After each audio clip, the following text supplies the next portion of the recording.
창세기 12장. 주님께서 아브라함에게 말씀하셨다. 너는 내가 살고 있는 땅과 내가 난 곳과 너희 아버지의 집을 떠나서 내가 보여주는 땅으로 가거라. 내가 너로 큰 민족이 되게 하고 너에게 복을 주어서 내가 크게 이름을 떨치게 하겠다. 너는 복의 근원이 될 것이다. 너를 축복하는 사람에게는 내가 복을 베풀고 너를 저주하는 사람에게는 내가 저주를 내릴 것이다. 땅에 사는 모든 민족이 너로 말미암아 복을 받을 것이다. 아브람은 주님께서 말씀하신 대로 길을 떠났다. 롯도 그와 함께 길을 떠났다. 아브람이 하란을 떠날 때에 나이는 75이었다. 아브람은 아내 사레와 조카 롯과 하란에서 모은 재산과 거기에서 얻은 사람들을 거느리고 가나안 땅으로 가려고 길을 떠나서 마침내 가나안 땅에 이르렀다. 아브람은 그 땅을 지나서 세겜 땅 곧 모레의 상수리 나무가 있는 곳에 이르렀다. 그때의 그 땅에는 가나안 사람들이 살고 있었다. 주님께서 아브람에게 나타나셔서 말씀하셨다. 내가 너희 자손에게 이 땅을 주겠다. 아브람은 거기에서 자기에게 나타나신 주님께 제단을 쌓아서 바쳤다. 아브람은 또 거기에서 떠나 베델의 동쪽에 있는 산간 지방으로 옮겨가서 장막을 쳤다. 서쪽은 베델이고 동쪽은 아이이다. 아브람은 거기에서도 제단을 쌓아서 주님께 바치고 주님의 이름을 부르며 예배를 드렸다. 아브람은 또 길을 떠나 줄곧 남쪽으로 가서 네겝에 이르렀다. 그 땅에 기근이 들었다. 그 기근이 너무 심해서 아브람은 이집트에서 얼마 동안 몸부쳐서 살려고 그리로 내려갔다. 이집트에 가까이 이르렀을 때에 그는 아내 사레에게 말하였다. 여보, 나는 당신이 얼마나 아리따운 여인인가를 잘 알고 있소. 이집트 사람들이 당신을 보고서 당신이 나의 아내라는 것을 알면 나는 죽이고 당신은 살릴 것이오. 그러니까 당신은 나의 누이라고 하시오. 그렇게 하여야 내가 당신 덕분에 대접을 잘 받고 또 당신 덕분에 이 목숨도 부지할 수 있을 거요. 아브람이 이집트에 이르렀을 때에 이집트 사람들은 아브람의 아내를 보고 매우 아리따운 여인임을 알았다. 바로의 대신들이 그 여인을 보고 나서 바로 앞에서 그 여인을 칭찬하였다. 드디어 그 여인은 바로의 궁전으로 불려 들어갔다. 바로가 그 여인을 보고서 아브람을 잘 대접하여 주었다. 아브람은 양떼와 소떼와 암나귀와 수나귀와 남녀 종과 낙타까지 얻었다. 그러나 주님께서 아브람의 아내 사레의 일로 바로와 그 집안에 무서운 재앙을 내리셨으므로 바로가 아브람을 불러서 꾸짖었다. 어찌하여 너는 나를 이렇게 대하느냐? 저 여인이 너희 아내라고 왜 일찍 말하지 않았느냐? 어찌하여 너는 저 여인이 내 누이라고 해서 나를 속이고 내가 저 여인을 아내로 데려오게 하였느냐? 자, 내 아내가 여기 있다. 데리고 나가거라. 그런 다음에 바로는 그의 신하들에게 명하여 아브람이 모든 재산을 거두어서 그 아내와 함께 나라 밖으로 나가게 하였다. 13장. 아브람은 이집트를 떠나서 네겝으로 올라갔다. 그는 아내를 데리고서 모든 소유를 가지고 이집트를 떠났다. 조카 롯도 그와 함께 갔다. 아브람은 집짐승과 은과 금이 많은 큰 부자가 되었다. 그는 네겝에서는 얼마 살지 않고 그 곳을 떠나 이곳 저곳으로 떠돌아다니다가 베델 부근에 이르렀다. 그곳은 베델과 아이 사이에 있는 예전에 장막을 치고 살던 곳이다. 그곳은 그가 처음으로 제단을 쌓은 곳이다. 거기에서 아브람은 주님의 이름을 부르며 예배를 드렸다. 아브람과 함께 다니는 롯에게도 양떼와 소떼와 장막이 따로 있었다. 그러나 그 땅은 그들이 함께 머물기에는 좁았다. 그들은 재산이 너무 많아서 그 땅에서 함께 머물 수가 없었다. 아브라함의 집짐승을 치는 목자들과 롯의 집짐승을 치는 목자들 사이에 다툼이 일어나곤 하였다. 그때의 그 땅에는 가나안 사람들과 브리스 사람들도 살고 있었다. 아브람이 롯에게 말하였다. 너와 나 사이에 그리고 너의 목자들과 나의 목자들 사이에 어떠한 다툼도 있어서는 안 된다. 우리는 한 핏줄이 아니냐. 내가 보는 앞에 땅이 얼마든지 있으니 따로 떨어져 살자. 내가 왼쪽으로 가면 나는 오른쪽으로 가고 내가 오른쪽으로 가면 나는 왼쪽으로 가겠다. 롯이 멀리 바라보니 요단 온 들판이 소알에 이르기까지 물이 넉넉한 것이 마치 주님의 동산과도 같고 이집트 땅과도 같았다. 아직 주님께서 소돔과 고모라를 멸망시키기 전이었다. 롯은 요단의 온 들판을 가지기로 하고 동쪽으로 떠났다. 이렇게 해서 두 사람은 따로 떨어져서 살게 되었다. 아브람은 가나안 땅에서 살고 롯은 평지의 여러 성읍을 돌아다니면서 살다가 소돔 가까이에 이르러서 자리를 잡았다. 소돔 사람들은 악하였으며 주님을 거슬러서 온갖 죄를 짓고 있었다. 롯이 아브람을 떠나간 뒤에 주님께서 아브람에게 말씀하셨다. 너 있는 곳에서 눈을 크게 뜨고 북쪽과 남쪽, 동쪽과 서쪽을 보아라. 내 눈에 보이는 이 모든 땅을 내가 너와 내 자손에게 아주 주겠다. 내가 너의 자손을 땅의 먼지처럼 셀 수 없이 많아지게 하겠다. 누구든지 땅의 먼지를 셀 수 있는 사람이 있다면 너의 자손을 셀 수 있을 것이다. 내가 이 땅을 너에게 주니 너는 가서 길이로도 걸어보고 너비로도 걸어보아라. 아브람은 장막을 거두어서 헤브론의 마물에 곧 상수리 나무들이 있는 곳으로 가서 거기에서 살았다. 거기에서도 그는 주님께 제단을 쌓아서 바쳤다. 14장 시날 왕 아므라벨과 엘라살 왕 아리옥과 엘람 왕 그돌라오멜과 고임 왕 디달의 시대에 이 왕들이 소돔 왕 베라와 고모라 왕 비르사와 아드마 왕 시납과 스보임 왕 세메벨과 벨라 왕 곧 소알 왕과 싸웠다. 이 다섯 왕은 군대를 이끌고 시딤 벌판 곧 지금의 소금 바다에 모였다. 지난날에 이 왕들은 12년 동안이나 그돌라오멜을 섬기다가 13년째 되는 해에 반란을 일으켰던 것이다. 14년째 되는 해에는 그돌라오멜이 자기와 동맹을 맺은 왕들을 데리고 일어나서 아스도롯 가르나임에서는 르바 사람을 치고 함에서는 수스 사람을 치고 사외 기라다임에서는 엠 사람을 치고 세일 산간 지방에서는 호리 사람을 쳐서 광야 북은 엘바란까지 이르렀다.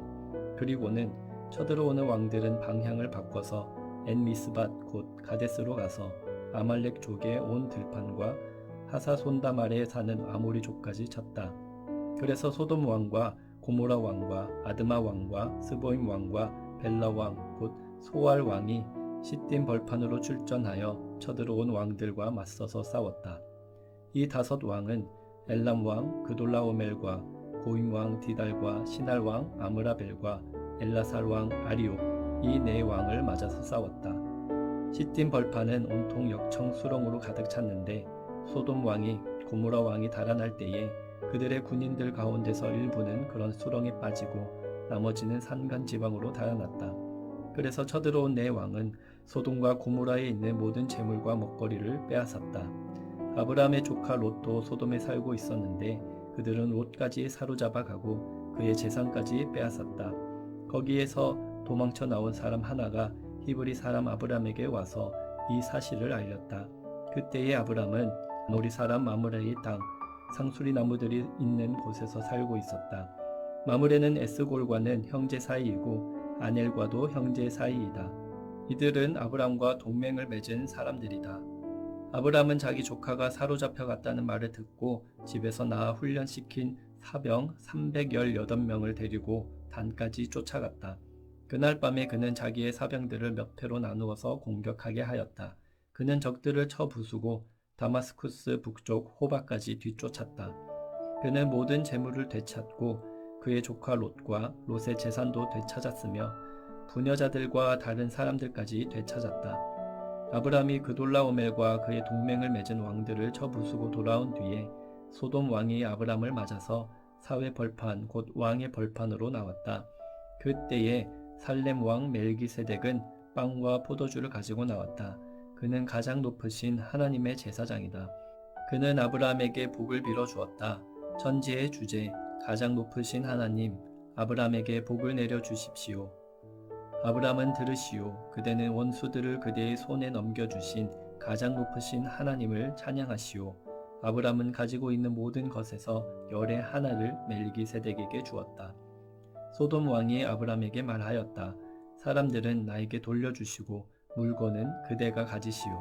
아브람이 소돔 왕에게 말하였다. 하늘과 땅을 지으신 가장 높으신 주 하나님께 나의 손을 들어서 맹세합니다. 그대의 것은 시로라기 하나나 신발끈 하나라도 가지지 않겠습니다. 그러므로 그대는 그대 덕분에 아브람이 부자가 되었다고는 절대로 말할 수 없을 것입니다. 나는 아무것도 가지지 않겠습니다. 다만 젊은이들이 먹은 것과 나와 함께 싸우러 나간 사람들 곧 아넬과 에스골과 마므레에게로 돌아갈 목마는 따로 내놓아서 그들이 저마다 제 몫을 가질 수 있게 하시기 바랍니다. 15장. 이런 일들이 일어난 뒤에 주님께서 환상 가운데 아브람에게 말씀하셨다. 아브람아, 두려워하지 말아라. 나는 너의 방패다. 내가 받을 보상이 매우 크다. 아브람이 여쭈었다. 주 나의 하나님, 주님께서는 저에게 무엇을 주시렵니까? 저에게는 자식이 아직 없습니다. 저의 재산을 상속받을 자식이라고는 다마스쿠스 녀석 엘리에셀 뿐입니다. 주님께서 저에게 자식을 주지 않으셨으니 이제 저의 집에 있는 이 종이 저의 상속자가 될 것입니다. 아브람이 이렇게 말씀드리니 주님께서 그에게 말씀하셨다. 그 아이는 너의 상속자가 아니다. 너의 몸에서 태어날 아들이 너의 상속자가 될 것이다. 주님께서 아브람을 데리고 바깥으로 나가서 말씀하셨다. 하늘을 쳐다보아라. 내가 셀 수 있거든 저 별들을 세어보아라. 그리고는 주님께서 아브람에게 말씀하셨다. 너의 자손이 저 별처럼 많아질 것이다. 아브람이 주님을 믿으니 주님께서는 아브람의 그런 믿음을 의로 여기셨다. 하나님이 아브람에게 말씀하셨다. 나는 주다. 너에게 이 땅을 주어서 너의 소유가 되게 하려고 너를 바빌로니아의 우르에서 이끌어내었다. 아브람이 여쭈었다. 주 나의 하나님, 우리가 그 땅을 차지하게 될 것을 제가 어떻게 알 수 있습니까? 주님께서 말씀하셨다. 나에게 3년 된 암송아지 한 마리와 3년 된 암염소 한 마리와 3년 된 수장 한 마리와 산빌둘기 한 마리와 집비둘기 한 마리씩을 가지고 오너라. 아브람이 이 모든 희생제물을 주님께 가지고 가서 몸통 가운데를 쪼개어 서로 마주보게 차려놓았다. 그러나 비둘기는 반으로 쪼개지 않았다. 솔개들이 희생제물의 위에 내려왔으나 아브람이 쫓아버렸다. 해가 질 무렵에 아브람이 깊이 잠든 가운데 깊은 어둠과 공포가 그를 짓눌렀다. 주님께서 아브람에게 말씀하셨다. 너는 똑똑히 알고 있거라. 너의 자손이 다른 나라에서 나그네 살이를 하다가 마침내 종이 되어서 400년 동안 괴로움을 받을 것이다. 그러나 너의 자손을 종살이에게 한 그 나라를 내가 반드시 벌할 것이며 그 다음에 너의 자손이 재물을 많이 가지고 나올 것이다. 그러나 너는 오래오래 살다가 고이 잠들어 묻힐 것이다. 너의 자손은 4대째가 되어서야 이 땅으로 돌아올 것이다. 아무리 사람들의 죄가 아직 벌을 받을 만큼 이르지는 않았기 때문이다. 해가 지고 어둠이 짙게 깔리니 연기나는 화덕과 타오르는 횃불이 갑자기 나타나서 쪼개놓은 희생제물 사이로 지나갔다. 바로 그날 주님께서 아브람과 언약을 세우시고 말씀하셨다. 내가 이 땅을 이집트 강에서 큰 강 유프라테스에 이르기까지를 너의 자손에게 준다. 이 땅은 겐 사람과 그니스 사람과 간몬 사람과 헷 사람과 브리스 사람과 르바 사람과 아모리 사람과 가나안 사람과 기르가스 사람과 여부스 사람의 땅을 다 포함한다. 16장. 아브람의 아내 사레는 아이를 낳지 못하였다. 그에게는 하갈이라고 하는 이집트 사람 여종이 있었다. 사레가 아브람에게 말하였다. 주님께서 나에게 아이를 가지지 못하게 하시니 당신은 나의 여종과 동침하십시오. 하갈의 몸을 빌려서 집안의 대를 이어갈 수 있기를 바랍니다. 아브람은 사레의 말을 따랐다. 아브람의 아내 사레가 자기의 여종 이집트 사람 하갈을 데려다가 자기 남편 아브람에게 아내로 준 때는 아브람이 가나안 땅에서 살아온 지 10년이 지난 뒤이다. 아브람이 하갈과 동침하니 하갈이 임신하였다. 하갈은 자기가 임신한 것을 알고서 자기의 여주인을 깔보았다. 사레가 아브람에게 말하였다. 내가 받는 이 고통은 당신이 책임을 지셔야 합니다. 나의 종을 당신 품에 안겨 주었더니 그 종이 자기가 임신한 것을 알고서 나를 멸시합니다. 주님께서 당신과 나 사이를 판단하여 주시면 좋겠습니다. 아브람이 사레에게 말하였다. 여보, 당신의 종이니 당신 마음대로 할 수 있지 않소. 당신이 좋을 대로 그에게 하기 바라오. 사레가 하갈을 학대하니 하갈이 사레 앞에서 도망하였다. 주님의 천사가 사막에 있는 샘 곁에서 하갈을 만났다. 그 샘은 수르로 가는 길 옆에 있다. 천사가 물었다. 사레의 종 하갈아, 내가 어디서 와서 어디로 가는 길이냐? 하갈이 대답하였다. 나의 여주인 사라에게서 도망하여 나오는 길입니다. 주님의 천사가 그에게 말하였다. 너의 여주인에게로 돌아가서 그에게 복종하면서 살아라. 주님의 천사가 그에게 또 일렀다. 내가 너에게 많은 자손을 주겠다. 자손이 셀 수도 없을 만큼 불어나게 하겠다. 주님의 천사가 그에게 또 일렀다. 너는 임신한 몸이다. 아들을 낳게 될 터이니 그의 이름을 이스마엘이라고 하여라. 내가 고통 가운데서 부르짖는 소리를 주님께서 들으셨기 때문이다. 너의 아들은 들나귀처럼 될 것이다. 그는 모든 사람과 싸울 것이고 모든 사람 또한 그와 싸울 것이다. 그는 자기의 모든 친족과 대결하며 살아가게 될 것이다. 하갈은 내가 여기에서 나를 보시는 하나님을 뵙고도 이렇게 살아서 겪은 일을 말할 수 있다니 하면서 자기에게 말씀하신 주님을 보시는 하나님이라고 이름지어서 불렀다. 그래서 그 셈 이름도 부엘라 헤로이라고 지어서 부르게 되었다. 그 셈은 지금도 가데스와 베렛 사이에 그대로 있다. 하갈과 아브람 사이에서 아들이 태어나니 아브람은 하갈이 낳은 그 아들의 이름을 이스마엘이라고 지었다. 하갈과 아브람 사이에 이스마엘이 태어날 때에 아브람의 나이는 86이었다. 17장 아브람의 나이 99이 되었을 때에 주님께서 그에게 나타나셔서 말씀하셨다. 나는 전능한 하나님이다. 나에게 순종하며 흠 없이 살아라. 나와 너 사이에 내가 몸소 언약을 세워서 너를 크게 번성하게 하겠다. 아브람이 얼굴을 땅에 대고 엎드려 있는데 하나님이 그에게 말씀하셨다. 나는 너와 언약을 세우고 약속한다. 너는 여러 민족의 조상이 될 것이다. 내가 너를 여러 민족의 아버지로 만들었으니 이제부터는 너의 이름이 아브람이 아니라 아브라함이다. 내가 너를 크게 번성하게 하겠다. 너에게서 여러 민족이 나오고 너에게서 왕들도 나올 것이다. 내가 너와 세우는 언약은 나와 너 사이에 맺는 것일 뿐 아니라 너의 뒤에 오는 너의 자손과도 대대로 세우는 영원한 언약이다. 이 언약을 따라서 나는 너의 하나님이 될 뿐만 아니라 뒤에 오는 너의 자손의 하나님도 될 것이다. 내가 지금 나그네로 사는 이 가나안 땅을 너와 내 뒤에 오는 자손에게 영원한 소유로 모두 주고 나는 그들의 하나님이 될 것이다. 하나님이 또 아브라함에게 말씀하셨다. 너는 나와 세운 언약을 잘 지켜야 하고 내 뒤에 오는 너의 자손도 대대로 이 언약을 잘 지켜야 한다. 너희 가운데서 남자는 모두 할례를 받아야 한다. 이것은 너와 내 뒤에 오는 너의 자손과 세우는 나의 언약, 곧 너희가 모두 지켜야 할 언약이다. 너희는 포피를 베어서 할례를 받게 하여라. 이것이 나와 너희 사이에 세우는 언약의 표이다. 대대로 너희 가운데서 남자는 모두 난지 8해 만에 할례를 받아야 한다. 너희의 집에서 태어난 종들과 너희가 외국인에게 돈을 주고서 사온 종도 비록 너희의 자손은 아니라 해도 마찬가지로 할례를 받아야 한다. 집에서 태어난 종과 외국인에게 돈을 주고서 사온 종도 할례를 받아야 한다. 그렇게 하여야만 나의 언약이 너희 몸에 영원한 언약으로 새겨질 것이다. 할례를 받지 않은 남자 곧 포피를 베지 않은 남자는 나의 언약을 깨트린 자이니 그는 나의 백성에게서 끊어진다. 하나님이 아브라함에게 또 말씀하셨다. 너의 아내 사레를 이제 사레라고 하지 말고 사라라고 하여라.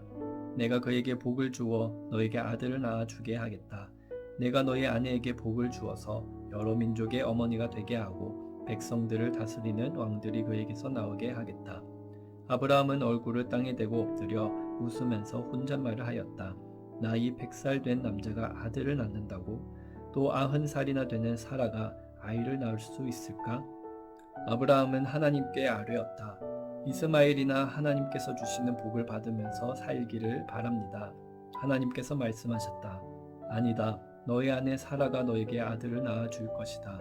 아이를 낳거든 이름을 이삭이라고 하여라. 내가 그와 언약을 세울 것이니 그 언약은 그의 뒤에 오는 자손에게도 영원한 언약이 될 것이다. 내가 너의 말을 들었으니 내가 반드시 이스마엘에게 복을 주어서 그가 자식을 많이 낳게 하고 그 자손이 크게 불어나게 할 것이다. 그에게서 12명의 영도자가 나오게 하고 그가 큰 나라를 이루게 하겠다. 그러나 나는 내년 이맘때에 사라가 너에게 낳아줄 아들 이삭과 언약을 세우겠다. 하나님은 아브라함에게 말씀을 다 하시고 그를 떠나서 올라가셨다. 바로 그 날에 아브라함은 자기 아들 이스마엘과 집에서 태어난 모든 종과 돈을 주고 사온 모든 종, 곧 자기 집안의 모든 남자와 함께 하나님이 말씀하신 대로 포피를 베어서 할례를 받았다.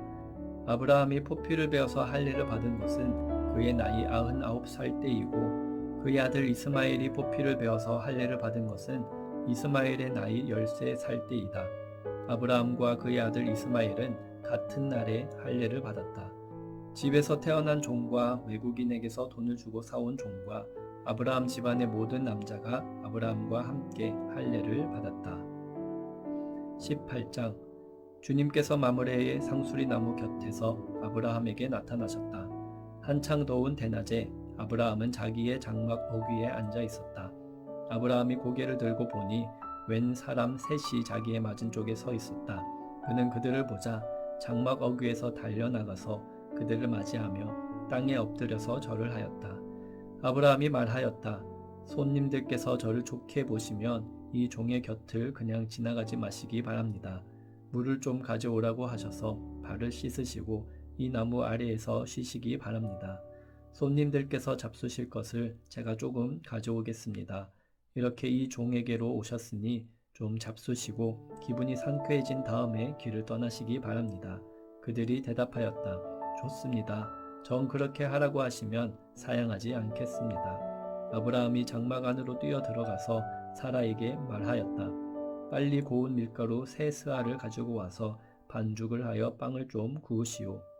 아브라함이 집짐승 떼가 있는 데로 달려가서 기름진 좋은 송아지 한 마리를 끌어다가 하인에게 주니 하인이 재빨리 그것을 잡아서 요리하였다. 아브라함이 엉긴 젖과 우유와 하인이 만든 송아지 요리를 나그네들 앞에 차려놓았다. 그들이 나무 아래에서 먹는 동안에 아브라함은 서서 시중을 들었다. 그들이 아브라함에게 물었다. 대개 부인 사라는 어디에 있습니까? 아브라함이 대답하였다.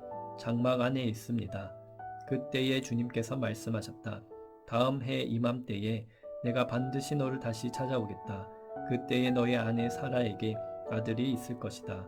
사라는 아브라함이 등지고 서 있는 장막 어귀에서 이 말을 들었다. 아브라함과 사라는 이미 나이가 많은 노인들이고 사라는 월병마저 그쳐서 아이를 낳을 나이가 지난 사람이다. 그러므로 사라는 나는 기력이 다 쇠진하였고 나의 남편도 늙었는데 어찌 나에게 그런 즐거운 일이 있으랴 하고 속으로 웃으면서 중얼거렸다. 그때 주님께서 아브라함에게 말씀하셨다. 어찌하여 사라가 웃으면서 이 늙은 나이에 내가 어찌 아들을 낳으랴 하느냐. 나 주가 할 수 없는 일이 있느냐. 다음 해 이맘때에 내가 다시 너를 찾아오겠다. 그때에 사라에게 아들이 있을 것이다. 사라는 두려워서 거짓말을 하였다. 저는 웃지 않았습니다. 그러나 주님께서 말씀하셨다. 아니다. 너는 웃었다. 그 사람들이 떠나려고 일어서서 소돔이 내려다 보이는 데로 갔다. 아브라함은 그들을 발에다 주려고 함께 얼마쯤 걸었다. 그때에 주님께서 말씀하셨다. 내가 앞으로 하려고 하는 일을 어찌 아브라함에게 숨기랴. 아브라함은 반드시 크고 강한 나라를 이룰 것이며 땅 위에 있는 나라마다 그로 말미암아 복을 받게 될 것이다. 내가 아브라함을 선택한 것은 그가 자식들과 자손을 잘 가르쳐서 나에게 순종하게 하고 옳고 바른 일을 하도록 가르치라는 뜻에서 한 것이다. 그의 자손이 아브라함에게 배운 대로 하면 나는 아브라함에게 약속한 대로 다 이루어 주겠다. 주님께서 또 말씀하셨다. 소돔과 고모라에서 들려오는 저 울부짖는 소리가 너무 크다. 그 안에서 사람들이 엄청난 죄를 저지르고 있다. 이제 내가 내려가서 거기에서 벌어지는 모든 악한 일이 정말 나에게까지 들려온 울부짖음과 같은 것인지를 알아보겠다. 그 사람들은 거기에서 떠나서 소돔으로 갔으나 아브라함은 주님 앞에 그대로 서 있었다. 아브라함이 주님께 가까이 가서 아뢰었다. 주님께서 의인을 기어이 악인과 함께 쓸어버리시렵니까? 그 성 안에 의인이 50명이 있으면 어떻게 하시겠습니까? 그래도 주님께서는 그 성을 기어이 쓸어버리시렵니까? 의인 50명을 보시고서도 그 성을 용서하지 않으시렵니까?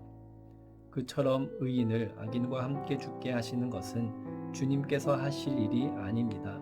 의인을 악인과 똑같이 보시는 것도 주님께서 하실 일이 아닌 줄 압니다. 세상을 심판하시는 분께서는 공정하게 판단하셔야 하지 않겠습니까? 주님께서 대답하셨다. 소돔성에서 내가 의인 50명만을 찾을 수 있으면 그들을 보아서라도 그 성 전체를 용서하겠다. 아브라함이 다시 아뢰었다. 티끌이나 재밖에 안 되는 주제에 제가 주님께 감히 아뢰입니다. 의인이 50명에서 5이 모자란다고 하면 어떻게 하시겠습니까? 5이 모자란다고 성 전체를 다 멸하시겠습니까? 주님께서 대답하셨다. 내가 거기에서 45명만 찾아도 그 성을 멸하지 않겠다. 아브라함이 다시 한번 주님께 아뢰었다. 거기에서 40명만 찾으시면 어떻게 하시겠습니까? 주님께서 대답하셨다. 그 40명을 보아서 내가 그 성을 멸하지 않겠다. 아브라함이 또 아뢰었다. 주님, 노하지 마시고 제가 말씀드리는 것을 허락하여 주시기 바랍니다. 거기에서 30명만 찾으시면 어떻게 하시겠습니까? 주님께서 대답하셨다. 거기에서 30명만 찾아도 내가 그 성을 멸하지 않겠다. 아브라함이 다시 아뢰었다. 감히 주님께 아뢰입니다. 거기에서 20명만 찾으시면 어떻게 하시겠습니까? 주님께서 대답하셨다. 20명을 보아서라도 내가 그 성을 멸하지 않겠다. 아브라함이 또 아뢰었다. 주님, 노하지 마시고 제가 한 번만 더 말씀드리게 허락하여 주시기 바랍니다. 거기에서 10명만 찾으시면 어떻게 하시겠습니까? 주님께서 대답하셨다. 10명을 보아서라도 내가 그 성을 멸하지 않겠다. 주님께서는 아브라함과 말씀을 마치신 뒤에 곧 가시고 아브라함도 자기가 사는 곳으로 돌아갔다. 아멘. 오늘도 주님 안에서 복된 하루 되시기 바랍니다.